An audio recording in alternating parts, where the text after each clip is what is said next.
several intros. Well, hello. Hello. Hello. Hello.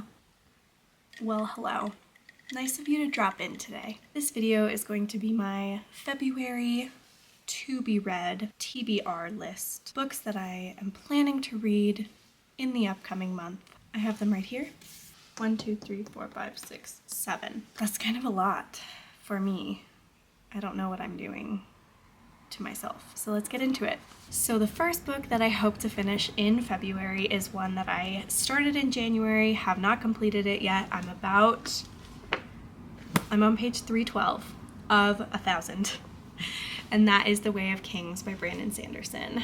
This is my first Sanderson, so I'm really getting introduced into his writing and his world that he calls the Cosmere, and really understanding the magic system in this world. So it's hard to kind of describe what this is about. There are a couple of different facets to the magic system that I'm just kind of understanding. So all in all, I'm liking it so far. Sanderson's writing style is a little on the cheesy side for me, but I'm excited to continue with this. I'm hoping to finish this one in February. It is my goal to catch up on all the Stormlight Archive books that are out right now, which is 4 books and over 4,000 pages. So I need to keep a pretty steady pace to be able to finish these this year. I shifted over just a bit so that you can't see my cluttered kitchen counter in the back. The next book I'm hoping to get to, not hoping, I'm going to do it, is the sequel to one of my favorite books of 2022 and a fan favorite across booktube. And that is Hellbent. This is the sequel to Ninth House by Leigh Bardugo. Ninth House was the only book I've ever read by Leigh Bardugo because I'm not a huge YA fan, and I really loved it. I loved her writing, loved the world building, and I'm super excited to see what happens in this second book. If you're not familiar with Ninth House, it's like an urban fantasy, I think. Is that the right definition? There's magic, but it takes place in our world, and we're following a girl named Alex who kind of had a rough upbringing, sort of got caught up in the wrong crowd, and she also discovers that she has this kind of special power and ability to see ghosts or dead people, basically, like the Sixth Sense. But not really, but kind of. And the University of Yale, wait, is it Yale? Yeah. Lost my mind for a second. The University of Yale finds out that she has this ability. They invite her to attend the university on a full-ride scholarship with the caveat that she has to join one of the secret societies at Yale. These are magical, kind of underground, cultish societies. Alex is asked to join the Ninth House, which is basically the house that keeps all the other houses in check, making sure they don't abuse their power or take advantage of anybody. There's kind of a murder mystery aspect involved, while it's also like magical. Kind of ended on a cliffhanger with a major character. We don't know if he's okay, if he's alive. I'm anticipating the second book will pick up with sort of that rescue mission. I'm really excited, looking forward to this a lot, and I'm going to pick it up very soon. The next book is a pretty short little baby, less than 250 pages, and it's a classic. So I'm going to pick up The Sun Also Rises. Oh, it's bright. There. It's snowing outside and I'm in front of the window, so that's why it's kind of extra bright. I've read A Farewell to Arms and really loved it. I love Hemingway's writing. It's simple, it's straightforward, but there's something kind of soothing and sometimes melancholic about it. I'm really excited to dive into a bit more Hemingway. I actually didn't realize that this was his debut, and it's following a group of expatriates throughout Europe after World War I. It says that it's closely based on true people and events that Hemingway experienced as an expat. I'll probably try to annotate it just to make sure things get processed and digested well in my brain. So that's that one. Oh, excuse me. Why do I always drink carbonated beverages when I'm filming? Why do I do that? The next book I feel like has already been featured in a couple of my other videos, but I'm gonna try to read Hunger by Knut Hampson this month.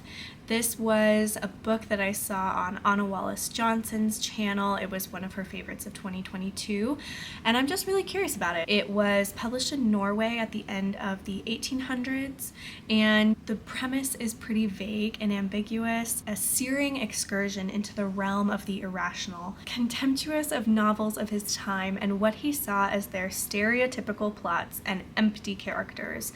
Knut Hampson embarked on, quote, an attempt to describe the strange, peculiar life of the mind, the mysteries of the nerves in a starving body.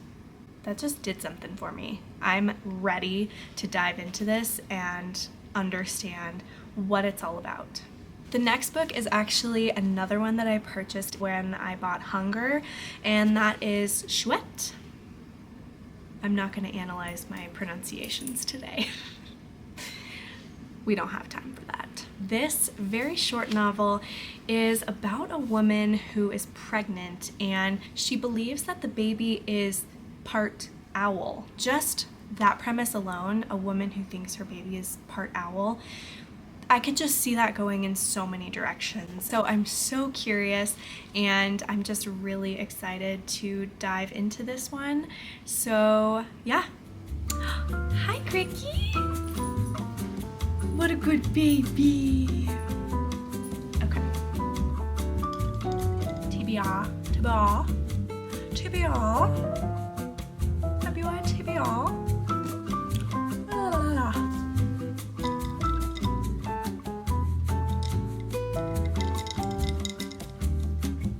All right, 2 more to go. So the next one, I saw it on my shelf and I was like, stop messing around, Claire.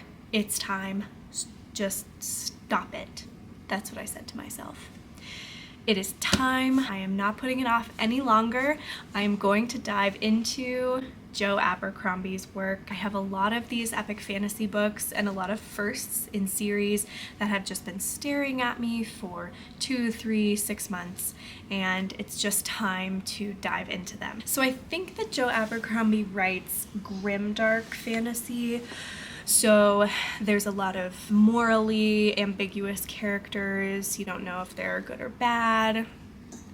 That's what morally ambiguous means, Claire. I really don't know the premise, and the back does not give you a premise. It just says that it's immediate, daring, utterly entertaining, bloody, is perfect for any reader looking for the bleeding edge of fantasy fiction, which is me. Hi. Oh my gosh.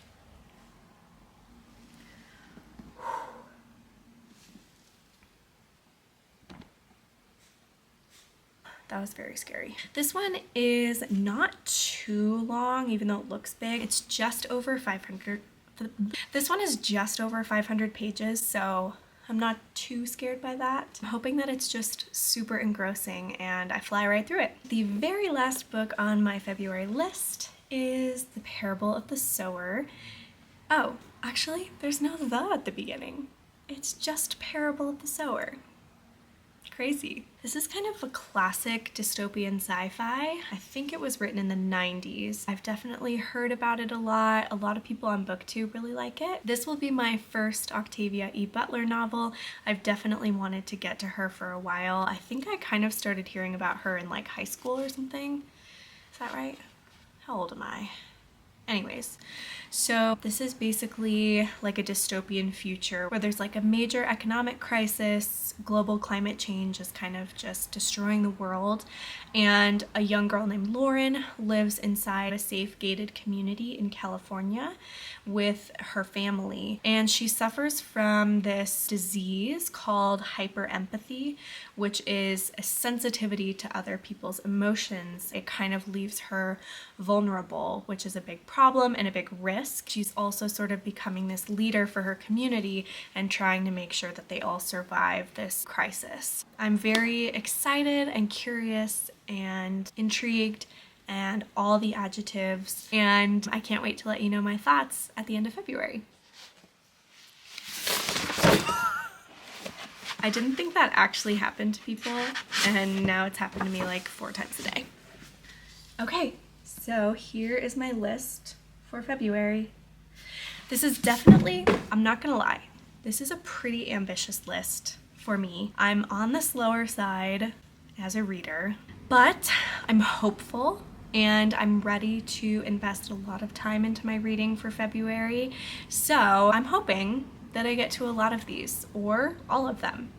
We'll see. I'd love to know what you're planning to read in the month of February. Also, if you made it this far, I just want to take an extra second to thank you. I know I'm a brand new channel. I'm still understanding everything about what it means to be a YouTuber, how to make a thumbnail, how to talk to a camera comfortably, all of that stuff. It's like an airplane right about to take off from the ground, and I'm like, do I keep going with this? Am I going to crash and burn in fiery despair? Talking to a camera is scary. Putting your face online is scary. I sort of have a vulnerability hangover from it. Waiting to get views and comments is nerve-wracking. It almost seems like you're just on a stage waiting for people to show up to your show that nobody knows about yet. I'm not looking to become a famous YouTuber or anything. Just knowing that these videos are reaching a small audience means a lot to me. Every like, every comment, every click of the subscribe button means so much to me. It's definitely been a little bit of a rough time recently getting laid off from my job, but that also left me a lot more time to dive into this passion project that I've been thinking of for quite some time. So in a way, I'm thankful for it because I'm getting to do this and I'm not sitting at my desk doing my day job daydreaming about starting this channel. I actually did it. It's making me really excited and feel this kind of zeal that I haven't felt in a while. I just really appreciate the support. If you are not already subscribed to my channel, I would really appreciate it if you click that subscribe button. Thank you again so much for watching this. I will see you later.